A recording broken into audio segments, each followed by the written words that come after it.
Okay, hello. So last summer, I went to Knott's Berry Farm with my friend.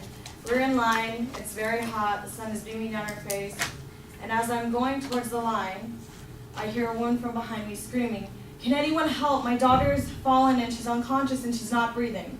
Without hesitation, I ran back to see what was going on.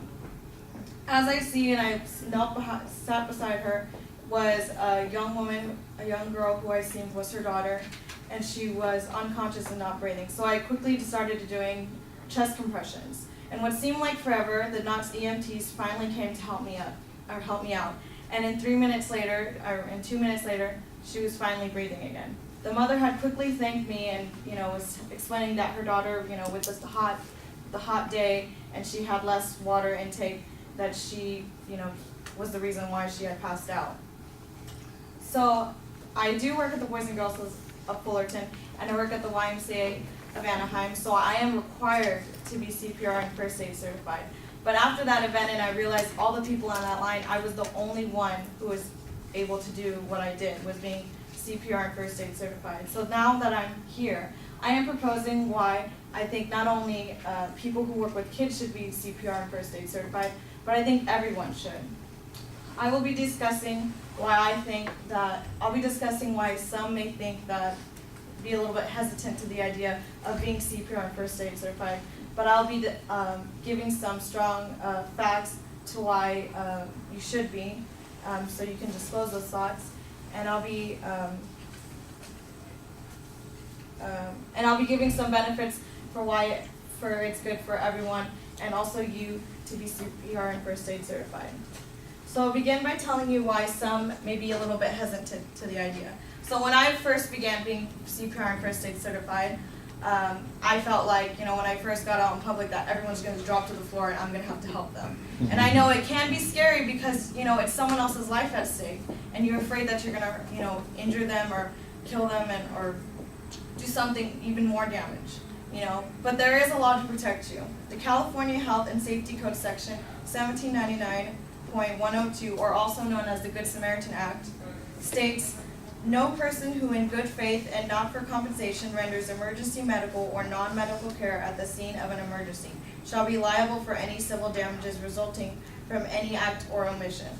Which in other words means that if you were an innocent citizen helping a bystander who was unconscious and not breathing, and you perform CPR or any kind of first aid help for them, if you did not accept any gifts or any compensation like money, you are protected by this law, so no one can sue you if you did any more damage to them, because that can happen when performing CPR. Also,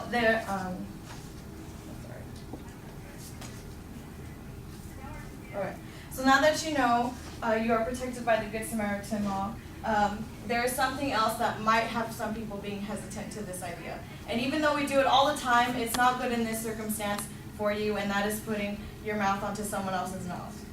I get it, it's gross and it's not okay, to do mouth-to-mouth CPR. Say you're at a restaurant and someone had an Italian dinner, or someone threw up and became unconscious and you have to help them. Well, the American Heart Association has found that hands-on only CPR, so just doing the chest compressions, has proven to be just as effective until help is arrived. Or you can do what I did at that moment at Knott's. I have a pocket-sized CPR mask that you put on the victim, and there's like a straw-like tube that sticks out that you breathe in after you've done the compressions. So now that I've told you about the benefits of to help other people, and so you're not so hesitant to be CPR and first aid certified, also there are benefits for you. Being CPR certified can help you with the job. So American Red Cross says that in a current climate, competition for most jobs is very fierce. Most candidates have similar resumes. Someone who has completed a CPR training has shown initiative and willingness to help others. And employers like those with a can-do attitude and being able to handle tasks under pressure. And lastly, here's a story that the LA Times News writer Haley Branson Potts wrote.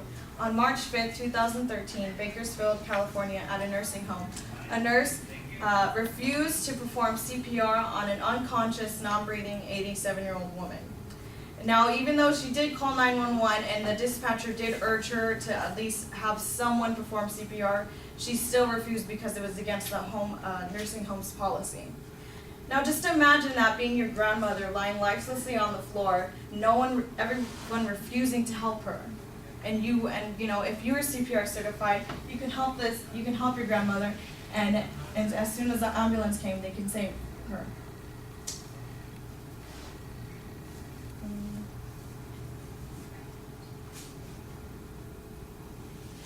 Okay.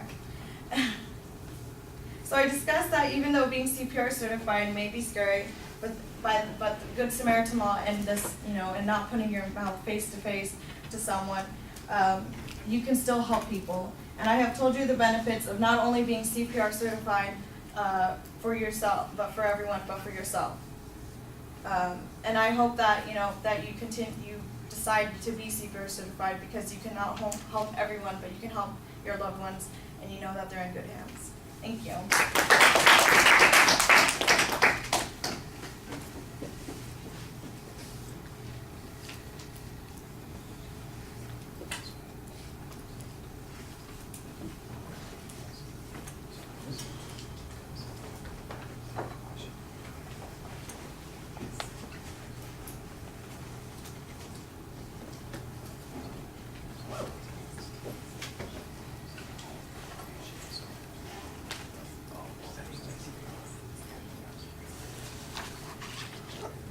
Samantha, could you offer some advice, suggestions, evaluation, please?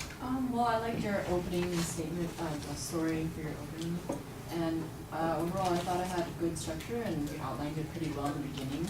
I like the use of the facts and the laws and statistics. It kind of gave us more concrete examples, instead of just kind of stating things. You reference things pretty well as well.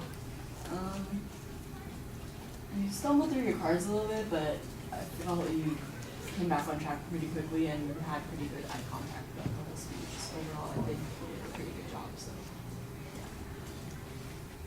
yeah. All right, well, you benefit from a pretty dramatic example to start and get our attention. I think that works really well, and it sets up the topic clearly. Your goal is clearly stated. The preview, you do have a preview. When you watch this back, you're going to notice that you struggle a little bit with the language and getting through it. It's just an awkward moment, but that doesn't mean that you didn't have the right thing. It probably just needed a little bit of practice and a little bit more fluency on that. The same sort of thing with the conclusion. I think that you sound a little bit like you're rushing out of the speech instead of kind of summarizing and reminding us and building reminding us what the argument was that you built up. It feels a little bit like you're looking for the exit, and there's that escape valve, and I'm headed there. So I just felt a little rush there at the end.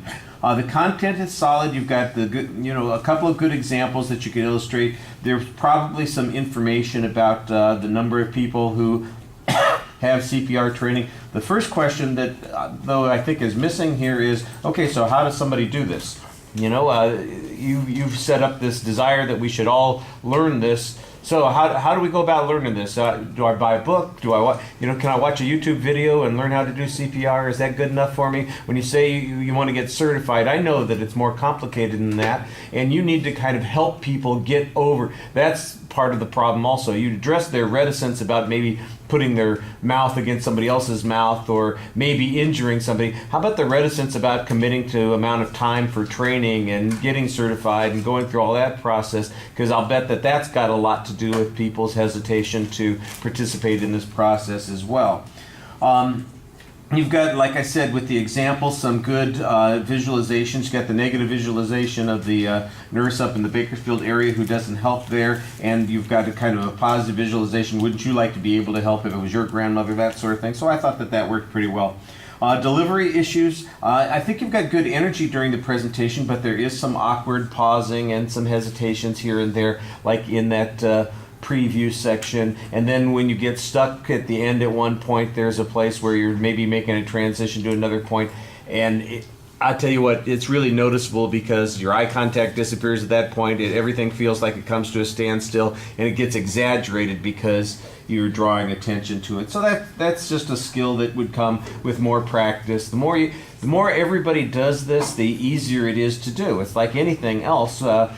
you can learn a skill, but unless you do it on a regular basis, it's not going to be as helpful to you as it would be otherwise. So, I mean, every time I learn how to do something on the computer, I'm glad to have learned doing that. But I tell you what, 3 weeks later when I need to do it, I go, now what is it I have to do again? And you're going through that whole process and it still feels awkward. So if you were doing it every day, I don't know about CPR though. I don't think you want to wander around Disneyland looking for people who have collapsed so you can practice your CPR skills. All right, thank you.